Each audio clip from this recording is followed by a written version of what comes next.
Ladies and gentlemen, love thy neighbor as thyself. What does it mean?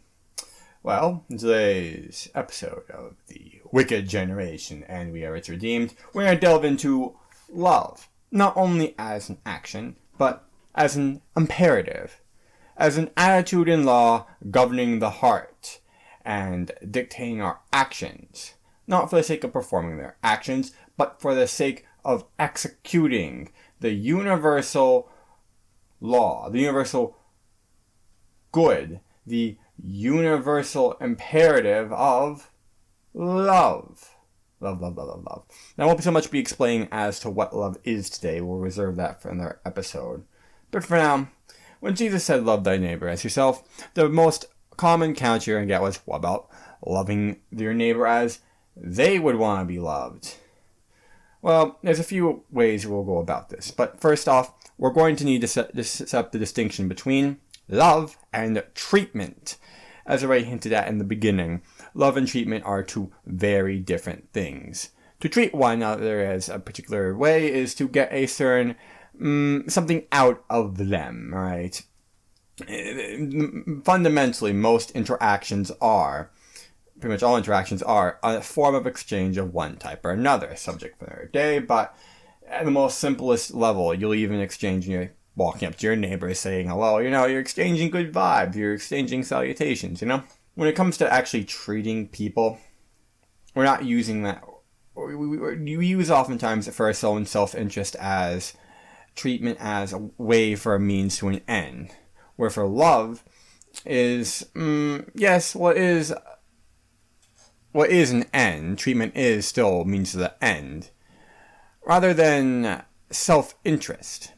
When we treat people well, when we love them, we treat them because we love them, for the pursuit of love. But it does sound selfish, love thy neighbor as thyself.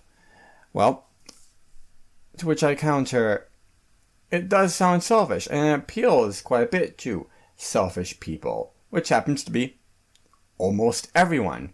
There's a reason why Jesus said particularly, love thy neighbor as thyself. While this word for word, by the letter, wouldn't hold up if you came across, or maybe you yourself are a druggie, heroin, right? You don't want to give everyone heroin or other stuff like that. Or maybe you don't take care of yourself whatsoever. You hate yourself. Well, in that case, for starters, you're not a practicing Christian.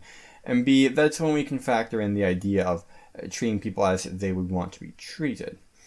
However, when it comes to relating to one another and empathizing, we first must, and this is how I'm going to preface it, we begin to relate to one another in terms of self. This is how we as children begin to identify with one another. It is then that we build upon it. As we begin to look ourselves and at others and see the similarities and dissimilarities between us and them, we slowly more and more get a picture of them, who they are, and eventually we can begin to look from their own perspective as the ultimate goal. Now, in loving oneself and in loving others, the idea is that you as a practicing Christian do in fact love oneself, hold no bars, and actually trying to live in the pursuit of Christ, upholding his, good ways and ultimately acting out his will. And in that way, you regard others in a very similar manner. Creatures seeking eudaimonia, human flourishing, as the Greeks would put it. Now, whether or not you do realize this is an unconscious imperative, eudaimonia. And as such, we have our own needs. We have needs that must be addressed. And there are a few ways we can act as a baseline that are conducive to everything else that is to come. All the good treatment must stem forth from a proper attitude in engaging with one another. An attitude that can almost intuitively be sensed by each and every one of us from each other. Rather than perhaps giving to the poor and needy and all those other charitable acts, in order to appear good. Mitzvahs are something of the other that the Jews speak of. Other forms of Pelagianism you see within the old Catholic Church. Good deeds are done as a means to an end, right? But the thing is that God very simply understands who exactly is a reptilian, who actually does care about following him in his ways, who is concerned with actually the pursuit of the good, and who is ultimately acting in self-interest for the sake of self-preservation. This is not love. When we love, we front a fundamental respect, something greater than, for each and every man. And that's something that's important. As our Father sees us all as men, all equally as men, in a certain sense we are equal before the eyes of the Father, especially before the day of judgment. Afterwards, it's a bit of a different story. But before that day, God affords all of us a certain amount of love. He affords us his patience, his time, his care, upholding the integrity of the universe that we all are suspended in. And, of course, tailoring the flow of time and its events, ordaining certain things for the flourishing and development of not only us as individuals, but mankind as a whole. This strategy we must too reflect. This strategy we must execute as agents, seeking to fulfill the Great Commission.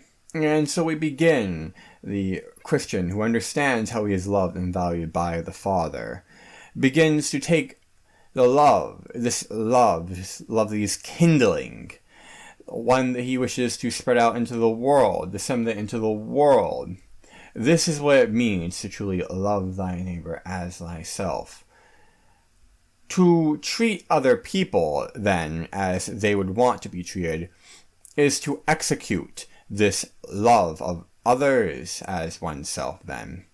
You see, ladies and gentlemen, the ultimate fulfillment of love thy neighbor as thyself is, to a certain extent, the two at times will come into odds, and you must sort between the two.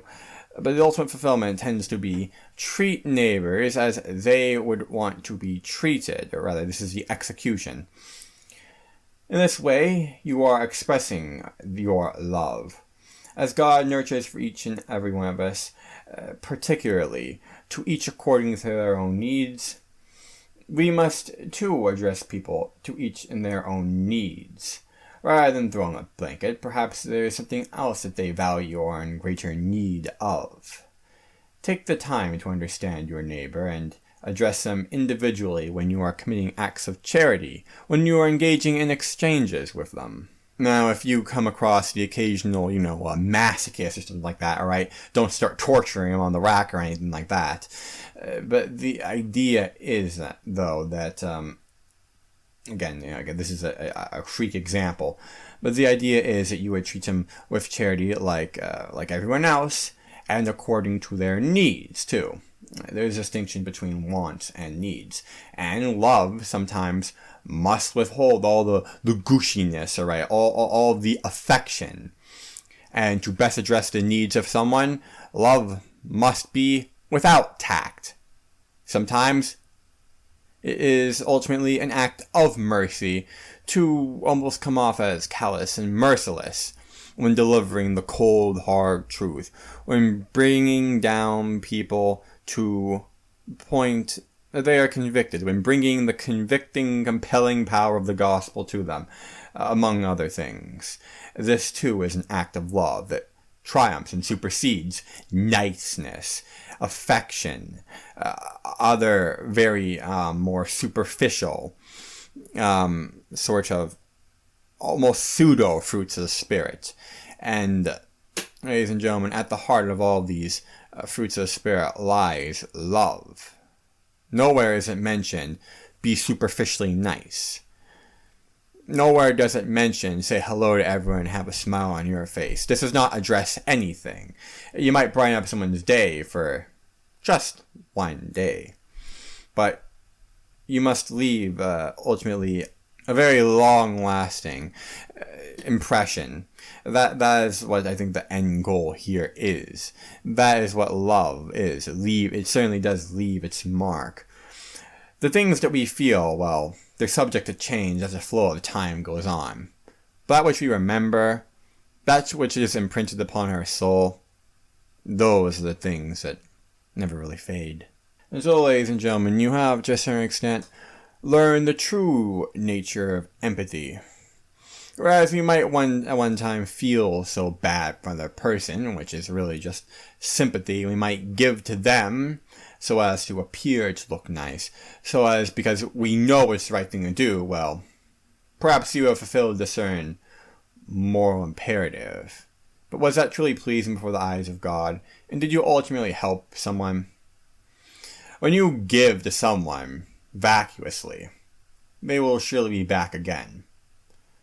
But consider your own needs too.